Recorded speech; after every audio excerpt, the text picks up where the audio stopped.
ನಗರದ ಹರ್ಡಿಂಜ್ ವೃತ್ತದ ಬಳಿ ಹೋರಾಟಗಾರರು ಪ್ರತಿಭಟನೆಯನ್ನ ಮಾಡಿ ಐಪಿಎಲ್ ಟೂರ್ನಿ ನಿಷೇಧಿಸುವಂತೆ ಆಗ್ರಹಿಸಿದರು. ಈ ವೇಳೆ ಕನ್ನಡಪರ ಹೋರಾಟಗಾರ ವಾಟಾಳ್ ನಾಗರಾಜ್ ಮಾತನಾಡಿ 11 ಜನರು ಸಾವನ್ನಪ್ಪಿದ್ದು ದುರಂತವೇ ಆಗಿದೆ. ಈ ಘಟನೆಯ ಹೊಣೆಯನ್ನ ರಾಜ್ಯ ಸರ್ಕಾರವೇ ಹೊರಬೇಕು. ಕಾಲ್ತುಳಿತದಲ್ಲಿ ಬಡ ಅಮಾಯಕ ಜೀವಗಳು ಬಲಿಯಾಗಿದೆ. ಆದ್ದರಿಂದ ಸರ್ಕಾರ ತಪ್ಪಿತಸ್ಥರ ವಿರುದ್ಧ ಕಠಿಣ ಕ್ರಮವನ್ನು ಜರುಗಿಸಬೇಕು. ಸರ್ಕಾರದಿಂದ 1 ಕೋಟಿ ರೂಪಾಯಿ ಹಾಗೂ ಕ್ರಿಕೆಟ್ ಮಂಡಳಿಯಿಂದ 5 ಕೋಟಿ ರೂಪಾಯಿ ಪರಿಹಾರವನ್ನು ಕೊಡುವಂತೆ ಒತ್ತಾಯಿಸಿದರು. ಜೊತೆಗೆ ಮೈತ್ರಿ ನಾಯಕರ ವಿರುದ್ಧ ವಾಟಾಳ್ ನಾಗರಾಜ್ ಆಕ್ರೋಶ ಹೊರಹಾಕಿದ್ರು.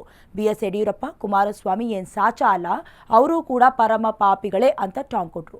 ಸಾವಿನ ಮೇಲೆ ರಾಜಕೀಯ ಮಾಡೋದನ್ನ ಬಿಟ್ಟು ಸೂಕ್ತ ಪರಿಹಾರಕ್ಕಾಗಿ ಸರ್ಕಾರಕ್ಕೆ ಒತ್ತಾಯಿಸಲಿ ಅಂತ ಹೇಳಿದರು.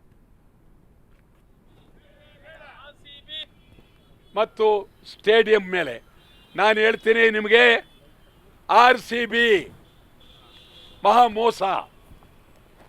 RCB ಗೆದ್ರು ಅಂತ ಹೇಳಿ ಕರ್ನಾಟಕದ ಜನ ನಿದ್ದೆ ಮಾಡದೆ ಕನ್ನಡಿಗರು ಜೈಕಾರ ಹಾಕೊಂಡು ಬೀದಿಗೆ ಬಂದ್ರಿ. RCBಯಲ್ಲಿ ಕನ್ನಡಿಗರು ಯಾರಿದ್ದಾರೆ? RCBನಲ್ಲಿ ಒಬ್ಬ ಕನ್ನಡಿಗ ಇಲ್ಲ. ನಮ್ಮ ರಾಜ್ಯದ ಅನೇಕ ಸಮಸ್ಯೆಗಳು, ನೀರಿನ ಸಮಸ್ಯೆ, ನೆಲದ ಸಮಸ್ಯೆ, ಭಾಷೆಯ ಸಮಸ್ಯೆ ಬಂದಾಗ ಬೆಂಗಳೂರಿನ ಜನ ಈ ರೀತಿ ಬೀದಿಗೆ ಬರಲಿಲ್ಲ, ನುಗ್ಗಲಿಲ್ಲ, ಹೋರಾಟ ಮಾಡಲಿಲ್ಲ. ರಾಜ್ಯದ ಸಮಸ್ಯೆ ಬಗ್ಗೆ ಹೋರಾಟ ಮಾಡಲಿಲ್ಲ. RCB ಇದು ಏನು ಅಂತ ಹೇಳಿ ನೀವು ಬೀದಿಗೆ ಬಂದ್ರಿ. ಇದು ನಿಜವಾಗಲೂ RCB ಇದೊಂದು ಜೂಜು, ರಾಯಲ್ ಚಾಲೆಂಜ್ ಜೂಜು.